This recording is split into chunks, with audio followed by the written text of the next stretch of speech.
I see them in the streets as they stand, sit, or march the avenues of Boston, Atlanta, and Washington, D.C., in the well-defined boulevards of Oakland, Phoenix, and New York City.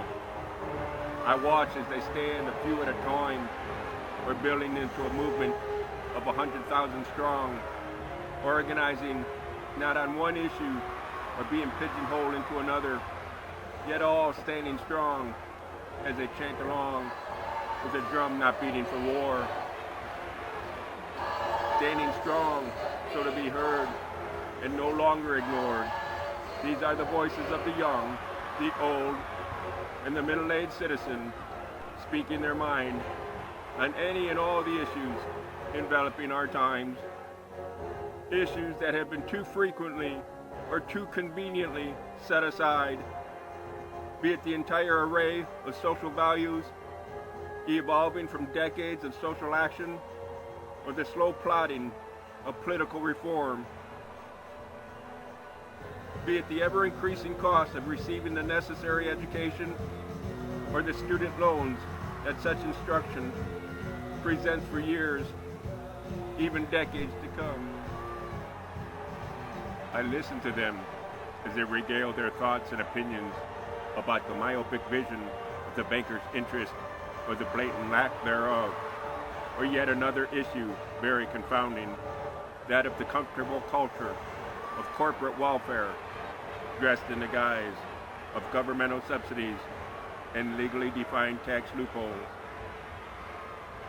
Citizens of our everyday labor force are finally standing and decrying the vaunted income of the CEOs of those very institutions, procuring an average of 250 times the wage of the daily worker, and that's long before they don their golden parachutes.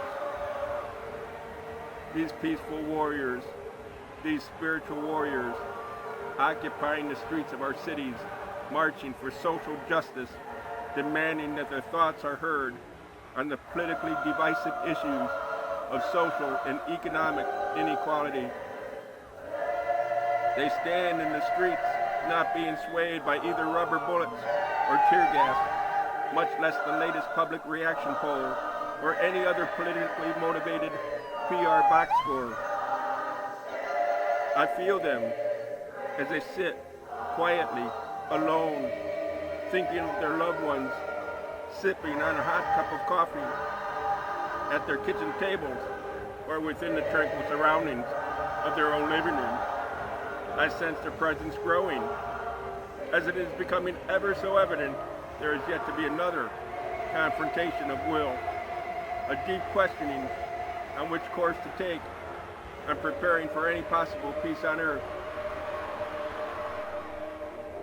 These spiritual warriors, these veterans of the nonviolent action, congregate on a peaceful battlefield of protest and consternation, in their kitchens and in the streets, in the hallways leading to the campus student unions, and in the crowded lobbies of the people's everyday workplace, objecting to any and all acts blatantly displayed in the guise of yet another just war, be it a political, social, or economic confrontation. For you see, they don't all wear collars or cloaks, mitres or robes, and they needn't pontificate in the Gothic halls of the synagogue, cathedral, or mosque. And never do they request or beseech to receive the accolades of Purple Hearts or Silver Stars, yet their courage is as hallowed. Instead, these veterans of the peaceful action, practitioners of freedom of assembly and that of speech, are painted with oversized brushstrokes in the newspapers and magazines, quick 30-second splashes on the TV screen, depicting them in the malicious colors of deviant and defiant, cowardly and unpatriotic.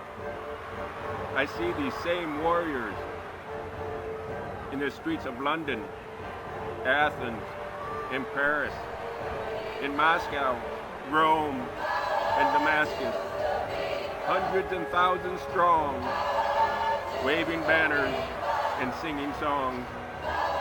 Spiritual warriors, peaceful warriors, standing strong in the streets, be it a few at a time, or congregating soundly in throngs, voicing their opposition to not being heard.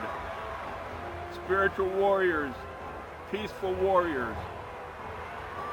I hear them in the cafes and diners across the broad spans of the European and North American continent.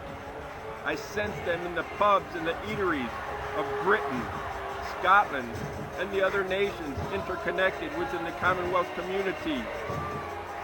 Spiritual warriors, peaceful warriors, thousands upon millions strong. Spiritual warriors, peaceful warriors, your voices shall be heard. The vision of your future is not gone.